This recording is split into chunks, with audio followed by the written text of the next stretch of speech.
Hey, it's Clay, and this will be a video chart on ticker symbol AMRN. We will take a look at the 30-minute time frame.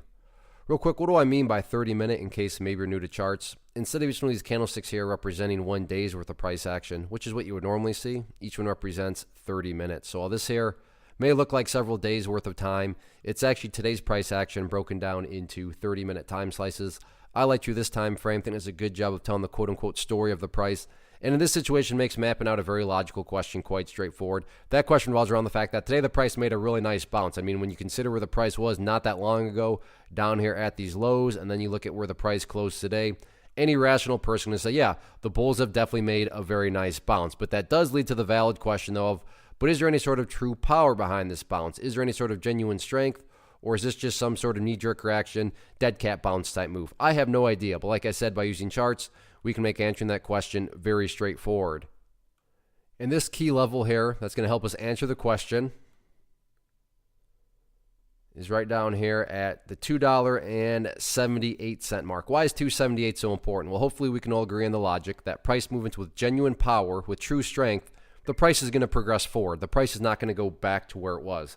I'm assuming you're saying, hey, thanks, Captain Obvious. Of course, if a price movement is truly powerful, it's not going to go back to where it was. That would be a contradiction. Exactly. So with that in mind, think about 278. Any sort of closes below there, or worse yet, if the price separates to the downside, what would that be doing to the price? That would literally be putting the price right back inside of this range that it just broke out from. Again, going back, not a sign of true strength. Whereas let's say the price pulls back some more, behaves in this manner, and then starts to work its way back upwards.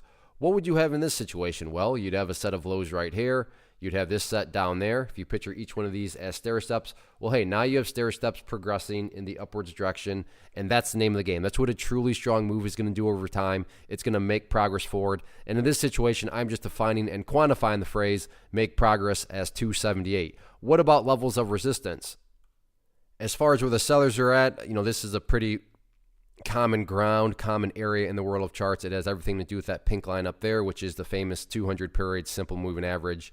Like I said, even if you have a very basic understanding of charts, because that's a very common area, I'm sure you've heard of the 200 period, and you know that when the price is below it tends to act as resistance. And you can see a couple of examples over here where the price gets up around that area, and it does indeed act as resistance. So that's still a bit of a ways off. But top priority right now is all about starting to build upon this bounce, build upon this momentum, and the whole quote-unquote building upon starts with 278. So let's see if the bulls can hold above it or not. One of the biggest questions that I get is, hey Clay, how do you find the stocks that you trade? So what I've done is put together a free resource guide where I talk about the tools that I use to locate stocks that I find interesting and think may have potential. So if that sounds like something that could add value to you as a trader, then click on the image that is up on the screen right now and I will email you the guide. The guide itself is very short and to the point, and best part, it's completely free. Thanks for watching the video. Let me know if you have any questions.